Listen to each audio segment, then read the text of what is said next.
Hola a todas las personas que nos ven en este canal, soy Jorge Quevedo. Vamos a continuar con la lectura de este libro de Zecharia Sitchin, El final de los tiempos. Veíamos en la última parte cómo se acabó el imperio asirio, de qué manera, ¿no? Se derrumbó el imperio asirio y que los pueblos que estaban sometidos por él, algunos de ellos se unieron y le cayeron encima.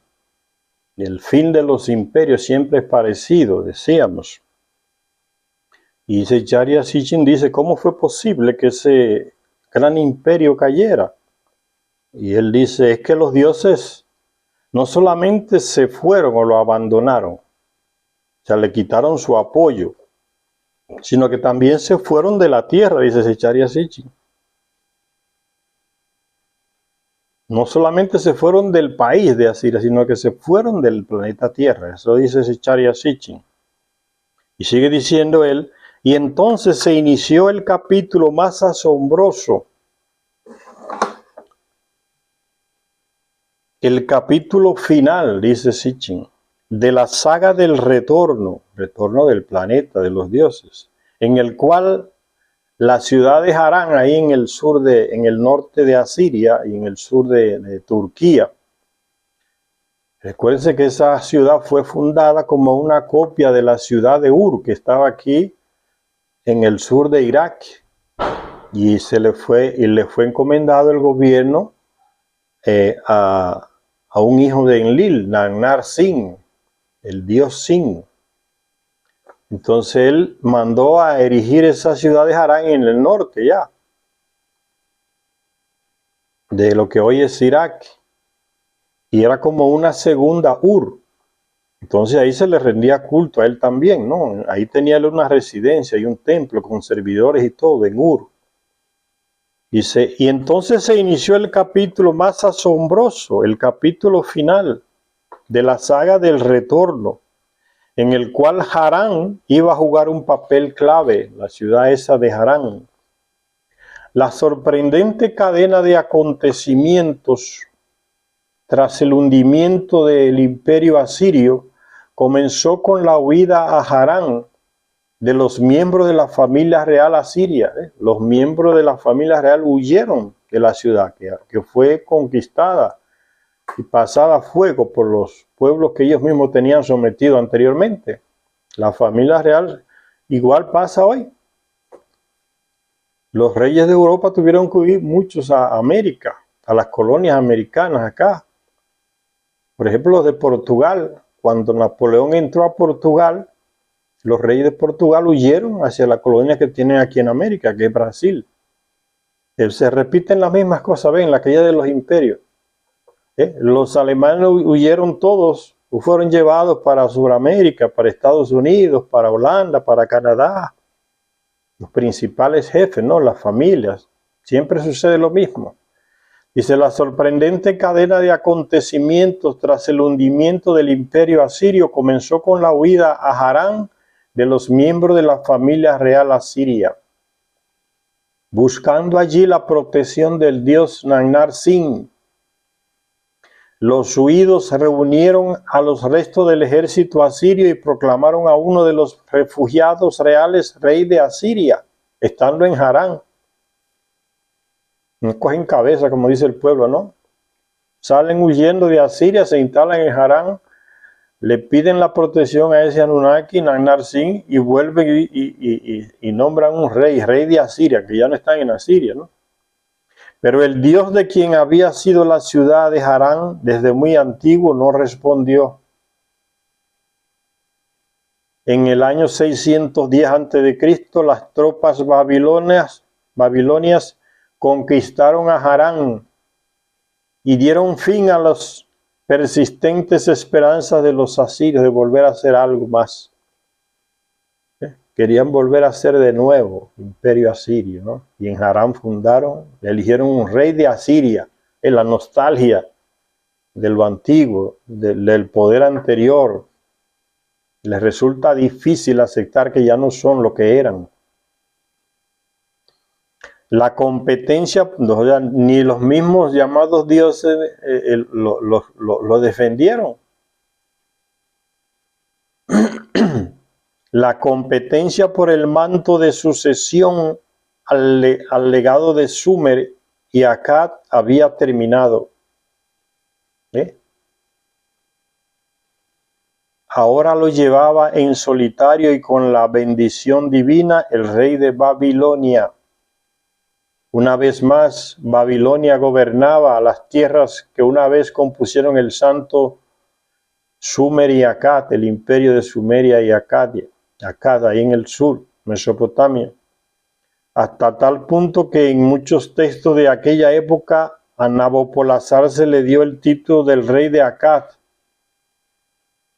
Nabopolassar utilizó esa autoridad para ampliar las observaciones celestes a las antiguas ciudades sumerias de Nippur y de Uruk. Nippur, donde estaba la residencia, había estado la residencia de Enlil, y Uruk o Erech, la ciudad que se erigió para recibir al rey Anu y a su esposa cuando hicieron esa visita aquí al planeta Tierra desde Nibiru. Y algunos de los textos clave en este campo de los cruciales años que estaban por venir proceden de aquí. En aquel mismo año 610 a.C., un año memorable de asombrosos acontecimientos, como veremos, dice Sitchin, un revigorizado Egipto puso también en su trono a un hombre fuerte y decidido llamado Necao. Recuérdense que los asirios también habían dominado a Egipto, ¿no? Se derrumbó a Siria, pues ya todos esos países son libres. Aparece un famoso faraón en Egipto llamado Necao. Justo un año después tuvo lugar uno de los menos comprendidos para los historiadores, dice Sitchin, movimientos geopolíticos. Los egipcios, que solían estar en el mismo bando que los babilonios en su oposición al dominio del imperio asirio, salieron de Egipto y se precipitaron hacia el norte, invadiendo los territorios y los lugares sagrados que los babilonios consideraban suyos. Vuelve otra vez el problema de las guerras. Ahora los que eran aliados se matan por el territorio que ellos consideraban que eran suyos. Los babilonios tenían gran territorio. Después los egipcios llegaron, los tiraron de ahí. Después llegan los asirios y tiran a los dos, tanto a los babilonios como a los egipcios de esos territorios. Entonces desaparece Asiria, los egipcios suben a recuperar los territorios que pensaban que eran de ellos y los babilonios a defenderlos pensando que también que eran de ellos. Ahí viene el encontronazo entonces entre egipcios y babilonios. Los egipcios se precipitaron hacia el norte, están en el sur, en Egipto, y van hacia el norte, lo que hoy es Palestina, Israel, Líbano, Siria, Turquía, eso es el norte. Se precipitaron hacia el norte, invadiendo los territorios y los lugares sagrados, Baalbek, donde estaba la plataforma de aterrizaje de los Anunnaki, en Baalbek, en el Líbano, Jerusalén, lo que después se llamaría Jerusalén, donde estaba el centro de comando. De nuevo a luchar por esos lugares. Invadiendo los territorios y los lugares sagrados que los babilonios consideraban suyos. El avance egipcio que se adentró por el norte bajo el faraón Necao hasta el Carquemis los puso a tiro de piedra de Harán, esa ciudad ahí en el norte de Siria, pero también puso en manos de los egipcios los dos emplazamientos espaciales del Líbano y el de Judea. Pero los sorprendidos babilonios no iban a quedarse quietos. Nabopolassar, que ya era viejo, confió la misión de reconquistar los lugares vitales a su hijo Nabucodonosor. ¿Ves? También honra a Nabu en su nombre, Nabucodonosor, Nabopolassar. Nombró a su hijo Nabucodonosor, que se había distinguido ya en los campos de batalla como un gran guerrero. En junio del año 605 a.C., en Carquemis, los babilonios aplastaron al ejército egipcio, liberaron el bosque sagrado del Líbano que Nabu y Mardú deseaban, ocupar lo que antes había sido la residencia de Lille y la plataforma de lanzamiento y aterrizaje en Baalbek. Entonces, los babilonios con Nabucodonosor al frente conquistan para Marduk, que era el poder detrás del trono, estos territorios.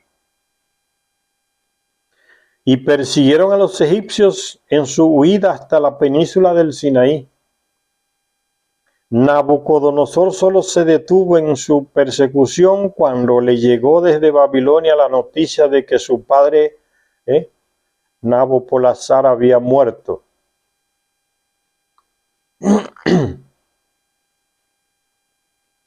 Y volvió apresuradamente, en lugar de seguir hacia Egipcio, conquistarlo, volvió sobre sus pasos apresuradamente, y aquel mismo año fue proclamado rey de Babilonia, en lugar de su padre ya fallecido por la ancianidad. Los historiadores no encuentran explicación a la repentina acometida egipcia y a la ferocidad de la reacción babilónica. Para nosotros, dice Zecharia Sitchin, o para mí, como debería ser, ¿no? Porque es él que está escribiendo, pero muchos escritores ponen el plural refiriéndose a ellos mismos como personas. Dice Sitchin, para mí es evidente que en el núcleo de los acontecimientos estaban las expectativas del retorno del planeta de los dioses. De hecho, parece que en aquel año 605 a.C., el retorno de Nibiru se tenía por inminente. Quizás incluso llegaba con retraso a lo esperado.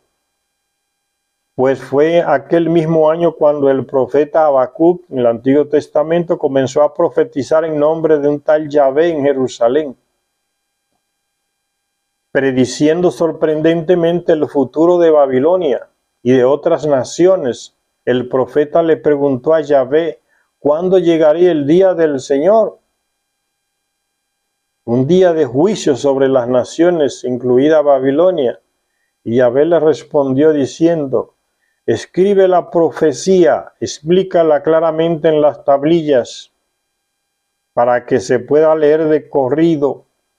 Para la visión hay un tiempo fijado, al final vendrá no fallará, aunque pueda tardar, espérala, pues ciertamente vendrá, porque su tiempo señalado no se retrasará. Hablando ya del planeta Nibiru. En Habacuc, capítulo 2, versos del 2 al 3, en el Antiguo Testamento, está ese texto. El tiempo señalado, como veremos, llegó a exactamente 150 años después, dice Sitchin, ese tiempo del que habla el profeta Habacuc. El tiempo señalado, el tiempo fijado no se retrasará, dice Sitchin. El tiempo fijado señalado, como veremos, llegó exactamente 50 años después de ese anuncio del profeta Habacuc. Se considera que los 43 años de reinado de Nabucodonosor, del 605 al 562 a.C., constituyen un periodo de dominio imperial neobabilónico, porque Babilonia, que estaba sometida por los asirios, ahora vuelve de nuevo, cae el imperio asirio y Babilonia vuelve y se levanta como imperio de nuevo, no cogen cabeza. Y el Egipto también, aunque la historia no les enseña, porque son otras generaciones de personas. Es lo que está pasando hoy en Alemania, señores. Un país que fue arrasado después que Hitler perdió la guerra. Y ya de nuevo los dirigentes que están, que son otra generación, están queriendo hacer guerra con Rusia. Acumulando armas atómicas de Estados Unidos ahí en Rusia, en Europa. Y no se importa que mueran miles. Ellos quieren guerra de nuevo con Rusia. No aprenden de la historia. Otras generaciones. Por eso hay un hombre que ya murió, que era muy influyente en el gobierno de Estados Unidos, llamado Henry Kissinger. Él dijo antes de morir que esa serie de líderes europeos que hay hoy son un monte de estúpidos. Él lo dijo así. Son muy mediocres esos líderes que hay hoy en Europa. Quieren guerra con Rusia, como sea. Aunque pierdan, no se importan. Aunque le destruyan, no aprendieron nada con la Segunda Guerra Mundial cuando fueron destruidos por Hitler. apoyando a los hitlerianos que están en Ucrania. Una locura. Por eso Henry Kissinger decía, son un monte de mediocres estos líderes europeos.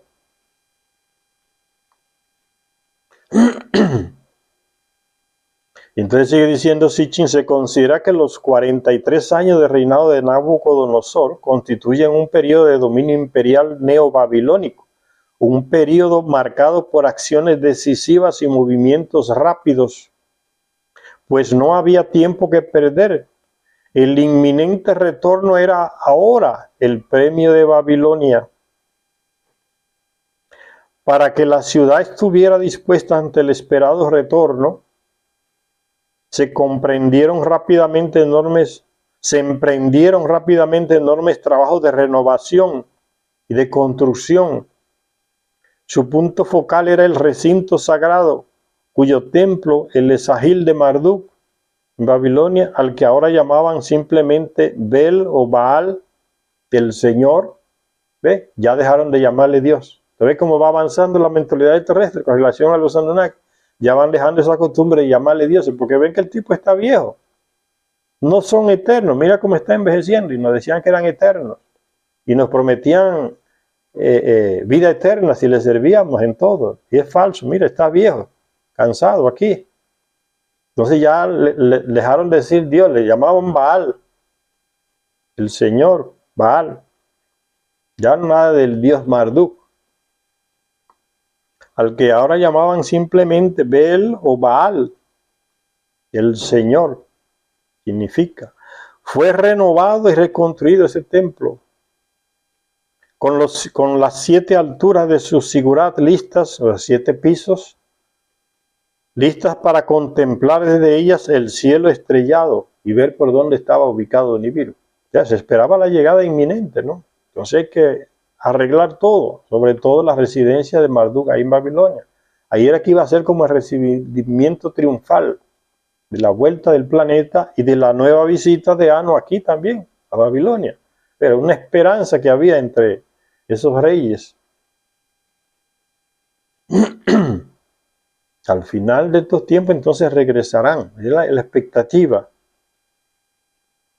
Dice, las 7 alturas o 7 pisos de su sigurat, que es esa estructura piramidal que construían ellos como templo, residencia de esos Anunnaki, le llamaban el sigurat. Normalmente tenían 7 pisos, ¿no? En forma de pirámide. Para contemplar desde ellas el cielo estrellado, del mismo modo que se hizo en Uruk miles de años antes, cuando Anu la visitó hacia el 4000 a.C. Se hizo una nueva avenida procesional. Ya, ¿no? Cuando llegó, se dijo ya que lo llevaban en una procesión a él y a la esposa, una procesión en el medio del pueblo, ¿no? Señal de recibimiento al rey de Nibiru, ahí en Mesopotamia. Entonces se está preparando todo igual, porque se informan de lo que se hizo antiguamente. Por eso se decía que reunían las tablillas, las conservaban para guiarse por lo que se hizo miles de años atrás. Y como venía el mismo personaje, pues como repetirle las ceremonias, procesiones, alabanzas, cantos, signos, y observar en el cielo por dónde estaba apareciendo el planeta Nibiru. Todo era como repetir el mismo esquema. Se hizo una nueva avenida procesional hasta el recinto sagrado, que pasaba por debajo de un enorme pórtico. El recinto sagrado es la residencia o templo, como le llaman los terrestres, del Anunnaki, ¿no? De Marduk. Se hizo una nueva avenida procesional donde iba a ir la procesión con el rey cargado por hombres en sillas. Una avenida procesional nueva hacia el recinto, que llegaba al recinto sagrado y que pasaba por debajo de un enorme pórtico nuevo. Se decoraron y se cubrieron de arriba abajo sus muros con ladrillos artísticos. Era cosa que ya viene. Artísticamente vidriados, que no dejan de asombrar incluso en nuestros días. Los arqueólogos modernos del lugar se llevaron la avenida procesional y el pórtico y lo reconstruyeron en el Vorderasiatisches Museo de Berlín. Mira hasta lo que se robaron estos europeos, increíble, ¿no? Arqueólogos de Alemania se robaron hasta esa avenida. Se llevaron la avenida y la puerta de piedra que se levantó para recibir a Anu de nuevo. Se la robaron estos alemanes y la tienen allá en Berlín. Increíble. Pues yo digo, cuando usted va a Europa, de ellos mismos no tienen casi nada que valga la pena visitar en los museos. Lo que tienen es robado de otros lugares, de Grecia, de Babilonia, de Asiria, de Egipto. De ellos mismos no tienen casi nada que valga la pena. Está en Berlín, se llevaron hasta la avenida. Increíble, y el pórtico de piedra, y los reconstruyeron en el Museo de Berlín. Babilonia, la ciudad eterna de Marduk, estaba lista para el retorno del planeta y de Rey Anu. He hecho, dice un texto antiguo, he hecho que la ciudad de Babilonia sea la principal entre todos los países y lugares habitados. He elevado su nombre hasta convertirla en la más ensalzada de todas las ciudades sagradas, escribió Nabucodonosor en sus inscripciones. Al parecer se esperaba que el dios del disco alado bajara en el lugar de aterrizaje del Líbano. Baalbek, la plataforma de aterrizaje allá, y que después consumara el retorno entrando en Babilonia. Ya no en Uruk, que no existía más, ahora en Babilonia. Por la nueva avenida procesional y por el imponente pórtico de piedra iba a pasar.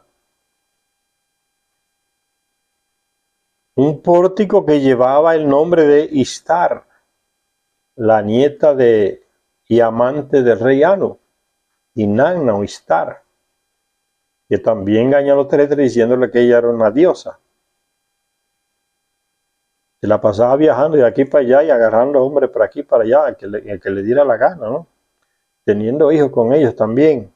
Esa es la famosa Inanna o Ishtar, nieta de Enlil, y su bisabuelo Anu, el padre de Enlil, rey de Nibiru, la tomó como amante también y le regaló, le dio de presente, le dio de regalo la ciudad donde le hicieron a él ahí en Mesopotamia, le dio de regalo a la ciudad de Uruk o Erech, se la regaló y le regaló incluso una nave que él tenía para desplazarse ahí en Mesopotamia. Eso se lo ganó Inanna por convertirse en amante del rey Anu, su bisabuelo. Entonces había en esa ciudad de Babilonia un pórtico de Ishtar, o Inanna, que había sido la amada de Anu en Uruk. Otra pista sobre quienes esperaban que regresaran. O sea, se esperaba que regresaba Anu otra vez. Inanna también. Junto a las expectativas creadas estaba la del papel de Babilonia como nuevo ombligo de la tierra, ¿no? El centro de control del comando de la tierra, como que iba a estar en Babilonia, como una vez estuvo cuando Enlil comandaba, estuvo en Nippur, como que el centro de comando iba a estar ahí en Babilonia. Y ahí iba a estar como toda esa parafernalia de aparato por la cual el comandante en jefe de aquí en la tierra gobernaba todo. Se comunicaba con Nibiru, tenía las coordenadas espaciales de las naves, recibía todo lo que venía de Nibiru, lo que se enviaba pasaba por ahí. Ahí estaba como el centro, el cerebro de la misión de ellos aquí en la tierra, en Nippur. El Duranki se le llamaba ese centro, y ahora como que eso iba a ser todo en Babilonia. Junto a las expectativas creadas estaba la del papel de Babilonia como nuevo ombligo de la tierra, con lo que heredaría así el estatus antediluviano de Nippur, como Duranki, el enlace cielo-tierra, enlace entre Nibiru y el planeta Tierra. El hecho de que esta fuera ahora la función de Babilonia queda de manifiesto en el detalle de haberle puesto a la plataforma sobre la que se elevaba el Sigurat el nombre sumerio de Etemen Anki, que significa templo de los fundamentos del cielo y tierra. lo que resalta el papel de Babilonia como nuevo ombligo de la tierra, centro de comando de ellos aquí en la tierra, los Anunnaki. Un papel claramente representado en el babilónico mapa del mundo. Era esta una terminología que reverberaba en la descripción de Jerusalén como con su piedra fundacional, como vínculo entre la tierra y el cielo. Jerusalén llegó a ser ese centro que era el Duranki en Nippur en la época antediluviana. Pero si era esto lo que Nabucodonosor tenía previsto, entonces Babilonia tendría que reemplazar al enlace espacial postdiluviano aún existente en Jerusalén. Entonces construirlo en Babilonia, debería ser. Tras haber asumido el papel antediluviano de Nippur como centro de control de misiones después del diluvio, Jerusalén estaba situada en el centro de varios círculos concéntricos en los que se situaban los demás emplazamientos espaciales de los Anunnaki. Al denominar a Jerusalén como el nuevo ombligo de la tierra, el centro de comando de todos, el profeta Ezequiel, capítulo 38, verso 12, anunciaba que esta ciudad había sido elegida por el mismísimo Dios para este papel. Dice Ezequiel en el capítulo 5, verso 5, así dice el Señor Yahvé, esta es Jerusalén, yo la puse en medio de las naciones, y todos los países están en un círculo en torno a ella. Todos los países, o sea, lo que ellos conocían en esa región del Medio Oriente. Decidido a apoderarse de ese papel para entregárselo a Babilonia, Nabucodonosor llevó a sus tropas hasta el esquivo Trofeo y en el 598 a.C. conquistó Jerusalén. Esta vez, como ya advirtiera el profeta Jeremías, Nabucodonosor estaba manifestando la ira de Dios. O sea, como que Dios, ese tal Yahvé, lo estaba utilizando para vengarse de su pueblo elegido. Se había alejado de él. ¿Ves? Es el tal Yahvé. Cuando tiene que castigar a su pueblo, agarra a otro que sea un imperio y se lo manda encima, acaben con ellos. O sea, eso se convierte como en la mano vengativa del tal Yahvé sobre su propio pueblo.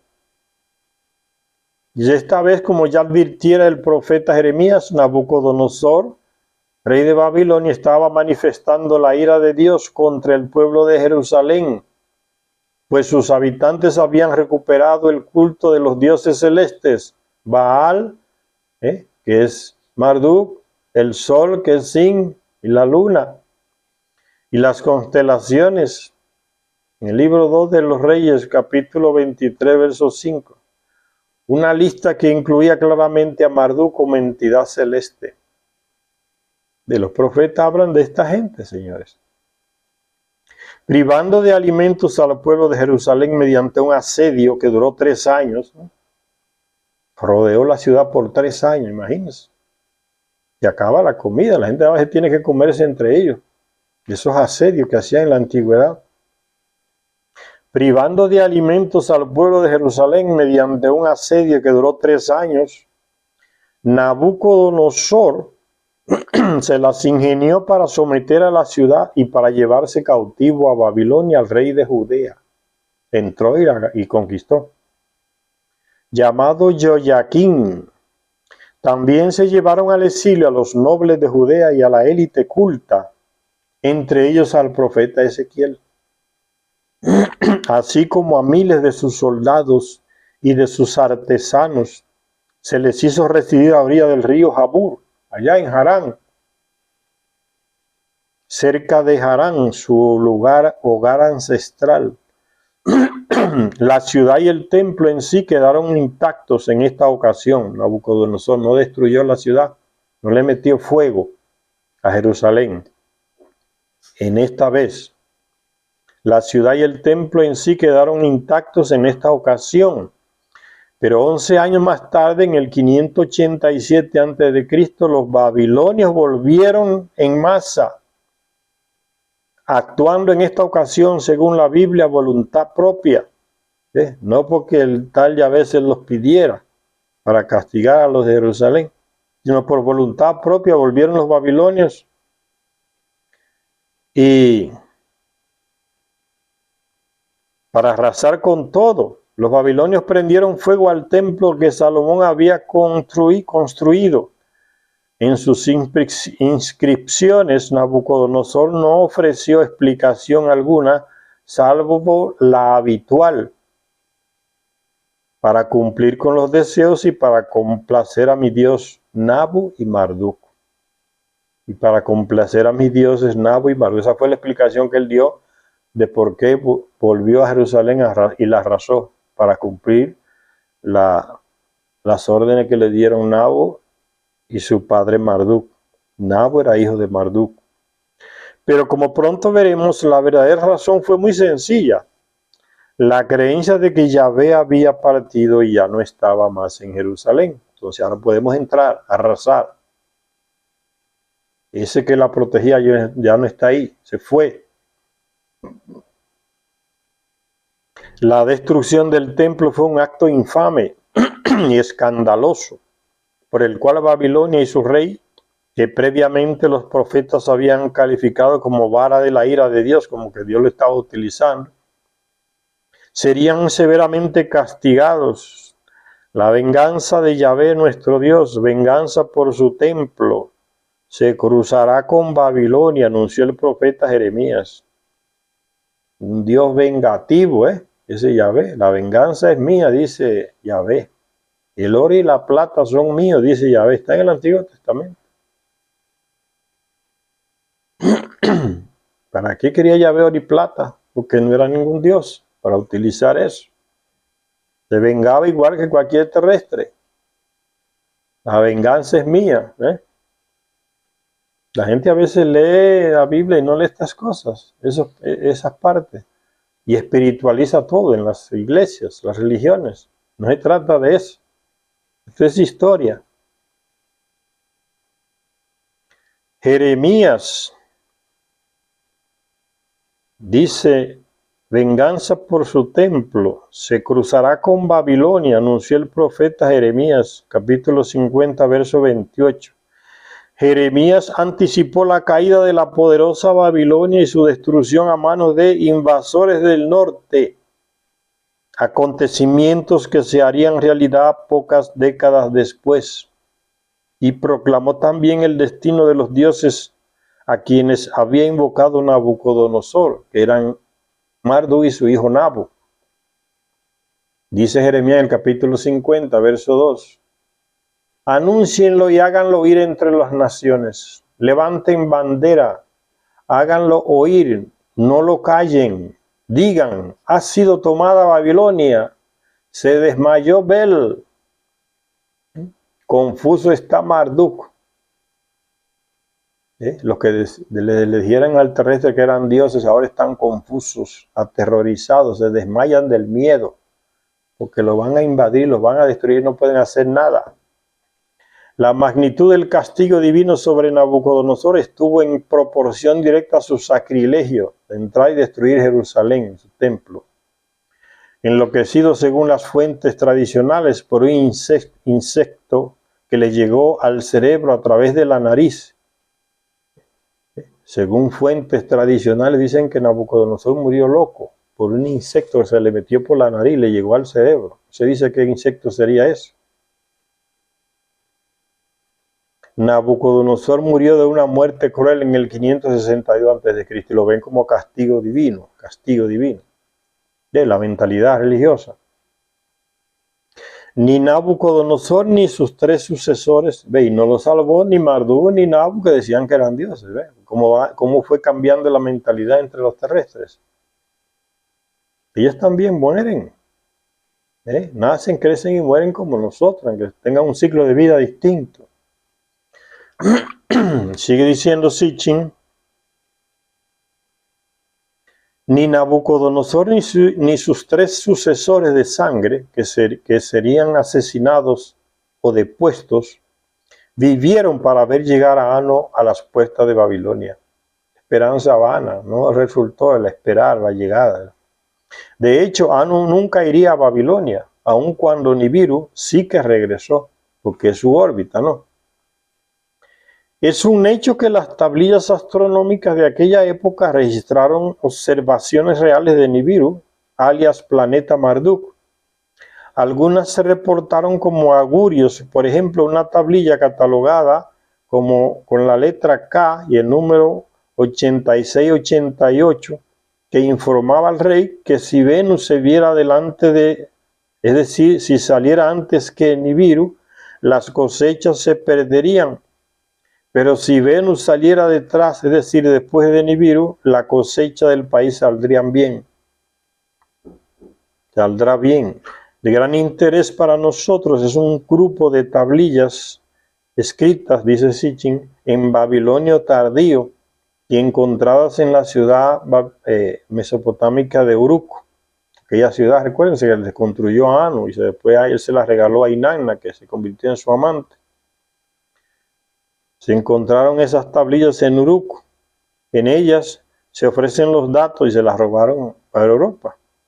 Se ofrecen los datos en 12 columnas mensuales zodiacales y se combinan los textos con representaciones gráficas. En una de estas tablillas, denominada con la letra BA y el número 7851, el planeta Marduk se muestra entre el símbolo del carnero de Aries a un lado y el símbolo séptuple de la Tierra al otro. Representa a Marduk dentro del planeta. Otro ejemplo lo encontramos en la tablilla con la letra VAT 7847, que denomina una observación real en la constelación de Aries, el carnero, ¿no? Como el día en que el pórtico del gran señor Marduk se abrió, cuando Nibiru apareció ante la vista. Y luego hay una anotación, día del señor Marduk, está refiriéndose al planeta, cuando el planeta siguió avanzando y se vio en Acuario, en la constelación de Acuario. Pero hay otra clase de tablillas, esta vez circulares, aún más reveladoras sobre la aparición visual del planeta Marduk en los cielos meridionales en esa época y de su rápida transformación en el planeta del cruce, o en Nibiru. En la banda meridional, en la banda celeste central, en estas tablillas se representa un avance hacia atrás, según los principios astronómicos sumerios, dividiendo la esfera celeste en tres caminos: el camino de Enlil para los cielos del norte, septentrionales, el camino de Ea para los cielos meridionales o del sur, y el camino de Anu en el centro de estos dos. Los 12 segmentos zodiacales calendáricos se sobreimpusieron después sobre los tres caminos, como se puede ver en los fragmentos encontrados. En la parte trasera de esta tablilla circular, de estas tablillas circulares, se escribieron los textos explicativos de estas imágenes. En el año 1900 después de Cristo, en una reunión celebrada en la Royal Asiatic Society de Londres, Inglaterra, Real Sociedad Asiática de Londres, Inglaterra, los ladrones de tablillas, un tal Teófilo Pinches causó sensación al anunciar que había conseguido recomponer todo un astrolabio, o sea, un tomador de estrellas, que es como él llamaba a esta tablilla, y mostró un disco circular dividido en tres secciones concéntricas, que a su vez se dividían como un pastel en 12 segmentos, lo que daba como resultado un campo de 36 secciones. Cada una de esas 36 secciones llevaba un nombre con un pequeño círculo debajo para indicar que se trataba de un cuerpo celeste y un número.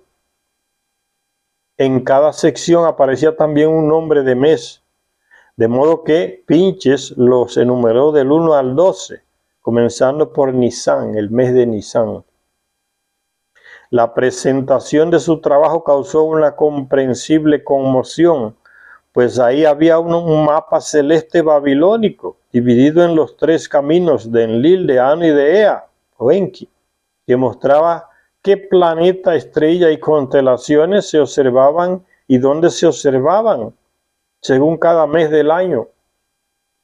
El debate sobre la identidad de los cuerpos celestes, en cuya raíz se oculta la idea de no podían conocer nada más allá de Saturno, en la terquedad de los científicos europeos estadounidenses, no se puede conocer más allá de Saturno. O sea, esa gente es antigua, no podían conocer eso más allá.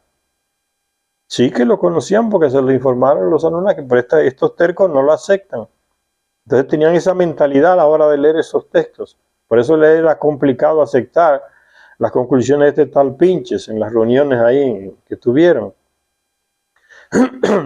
En cuya raíz se oculta la idea de la cabeza de esta gente que debatían sobre ese texto. El debate sobre la identidad de los cuerpos celestes, en cuya raíz se oculta la idea de no podían conocer nada más allá de Saturno, los antiguos sumerios. Y el significado de los números todavía no ha terminado. También está por resolver el tema de la datación. ¿En qué año se hizo el astrolabio? Y si era una copia de otra tablilla más antigua, ¿de qué época sería esta tablilla más antigua? Las opiniones respecto a la datación van desde el siglo XII hasta el siglo III antes de Cristo. Sin embargo, la mayoría coincide en afirmar que el astrolabio perteneció a la era de Nabucodonosor y de su sucesor Nabonides. El astrolabio que presentó Pinches se identificaría en los posteriores debates como con la letra P, pero más tarde se le identificaría como astrolabio A, debido a que con el tiempo se conseguiría recomponer otro de estos objetos al que se le daría el nombre de astrolabio B. Se encontraron entonces 2 objetos que eran prácticamente parecidos, astrolabio, ¿no? Como un mapa espacial. Aunque a primera vista ambos astrolabios parecen idénticos, son no obstante diferentes. Y para mi análisis, dice Sitchin, la diferencia clave radica en que en el astrolabio B, el planeta identificado como Mul, Neberu, Deity Marduk, que significaría planeta Nibiru del dios Marduk, aparece en el camino de Anu, la banda central de la eclíptica, mientras que en el astrolabio A, el planeta identificado como Mul Marduk, el planeta Marduk, aparece en el camino de Enlil, en los cielos septentrionales. El cambio de nombre y de posición es absolutamente correcto si los 2 astrolabios representan un planeta en movimiento, dice Sitchin. Marduk, que es como lo llamaban los babilonios al planeta, que después de su aparición visual arriba en los cielos septentrionales, como se ve en el astrolabio A, hace una curva hacia abajo para cruzar la eclíptica y se convierte en Nibiru, planeta del cruce. Cuando atraviesa la eclíptica en el camino de Anu, como se ve en el astrolabio B, esta documentación en 2 fases a través de los 2 astrolabios representa con exactitud lo que venimos diciendo desde un principio, dice Sitchin. Pero es que además los textos que acompañan a las representaciones circulares, conocidos como en el museo con la letra KAV y el número 218, columna B y C, eliminan cualquier sombra de duda respecto a la identidad de Marduk o Nibiru. Dice Mes Adar, planeta Marduk en el camino de Anu, el radiante Cascabu que se eleva en el sur. Después de que los dioses de la noche terminaron sus tareas y dividen los cielos, este Cascabu es Nibiru, dios Marduk. Y sigue Sitchin diciendo, aunque podemos estar seguros por razones que pronto se expondrán de que las observaciones de todas estas tablillas babilónicas tardías no pudieron haber tenido lugar antes del año 610 a.C. También podemos asegurar que no se realizaron después del 555 a.C., pues este es el año en que Nabonides se convertiría en el último rey de Babilonia. Y su reivindicación de legitimidad se basó en que su realeza había sido confirmada por los cielos. Porque el planeta de Marduk, alto en el cielo, me ha llamado por mi nombre, escribió Nabonides, el rey. Al hacer esta declaración afirmaba también que en una visión nocturna había visto la gran estrella y la luna. Que en una visión nocturna que tuvo, dice el rey Nabonides, había visto la gran estrella, o sea, el planeta Nibiru y la luna también. Si nos basamos en las fórmulas de Kepler sobre las órbitas planetarias en torno al Sol, veremos que el periodo total de visibilidad de Marduk o Nibiru desde Mesopotamia debió de durar unos cuantos años. De ahí la observación de la que habla Nabonides en los años inmediatamente anteriores al 555 a.C. O sea, el planeta aparece y se ve y no pasa en un día ni en una noche. Puede durar un tiempo largo que pasa viéndose ese planeta cuando está en el sistema solar. Si nos basamos en las fórmulas de Kepler, dice Zecharia Sitchin, así pues, cuando fue el momento exacto del retorno, o mejor dicho, Sitchin hace la pregunta, ¿cuándo fue el momento exacto del retorno? Hay otro aspecto más implicado en la resolución del misterio. Las profecías de la oscuridad al mediodía, del día del Señor, un eclipse solar. Eclipse que tuvo lugar, de hecho, en el 556 a.C. Entonces, Zecharia Sitchin está diciéndonos que puede ser que en esa época pasó el planeta. Aquí en nuestro sistema solar y se observó en el espacio. Los eclipses solares, aunque mucho más raros que los eclipses lunares, no son extraños. Tienen lugar cuando la luna, al pasar entre la Tierra y el Sol, oscurece temporalmente a este último, al Sol. Solo, viéndolo desde la Tierra, solo una pequeña proporción de eclipses solares son eclipses totales.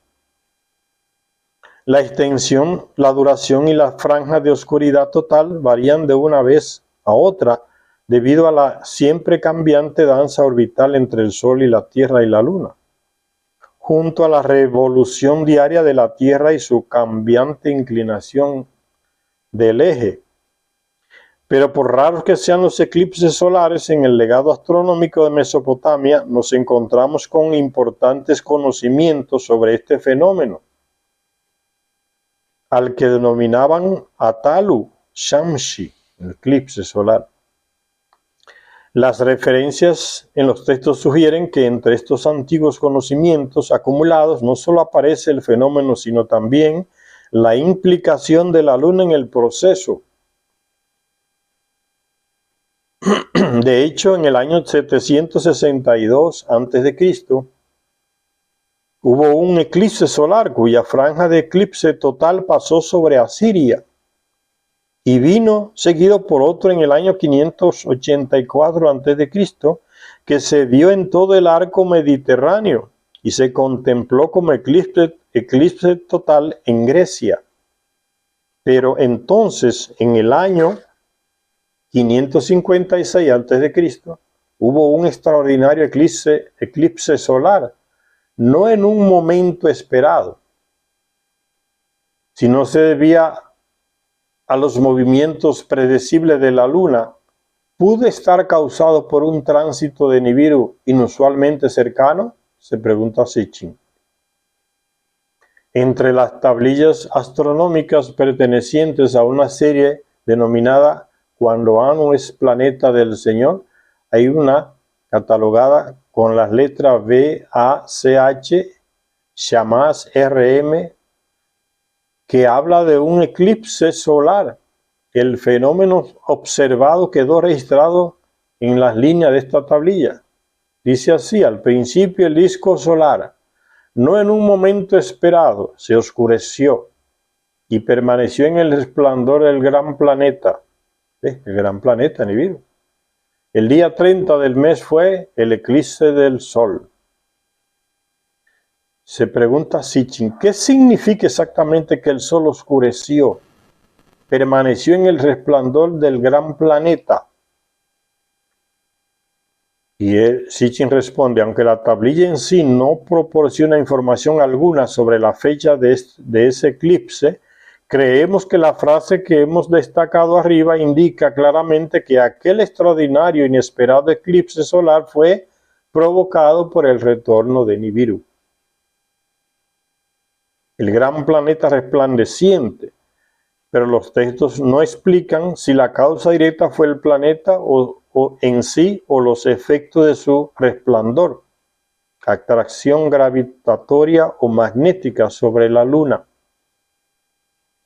Aún con todo, es un hecho histórico astronómico que el día 19 de mayo del 556 a.C. hubo un eclipse solar total.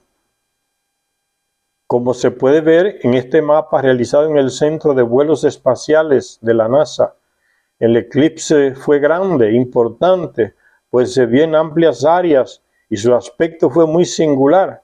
La banda de oscuridad total pasó exactamente sobre la región de Harán. Y este último detalle es de la máxima importancia para nuestras conclusiones, dice Sitchin. Y aún debió de serlo más en aquellos fatídicos años del mundo antiguo, pues justo después de esto, en el 555 a.C., Nabonides fue proclamado rey de Babilonia, pero no en Babilonia, sino en Harán. Fue el último rey de Babilonia, pero no en Babilonia, sino en Harán. Fue el último rey de Babilonia. Después de él, como había profetizado Jeremías, Babilonia seguiría el destino de Asiria. Acabó el imperio. Fue en el año 556 a.C. cuando tuvo lugar la profetizada oscuridad al mediodía, y fue justo entonces cuando Nibiru regresó. 556 a.C. Cuando Nibiru regresó, fue el día del Señor que se había profetizado. Tantos profetas que hablaban del día del Señor y decían claramente, va a ser oscuridad al mediodía. Espérenlo. Amós, Habacuc y otros. Y cuando acaeció el retorno del planeta, ni Anu ni ningún otro de los llamados dioses esperados apareció. De hecho, ocurrió todo lo contrario. Los dioses Anunnaki despegaron y abandonaron la tierra. Se fueron. Gracias a todas y a todos los que nos ven en este canal. Hasta la próxima lectura.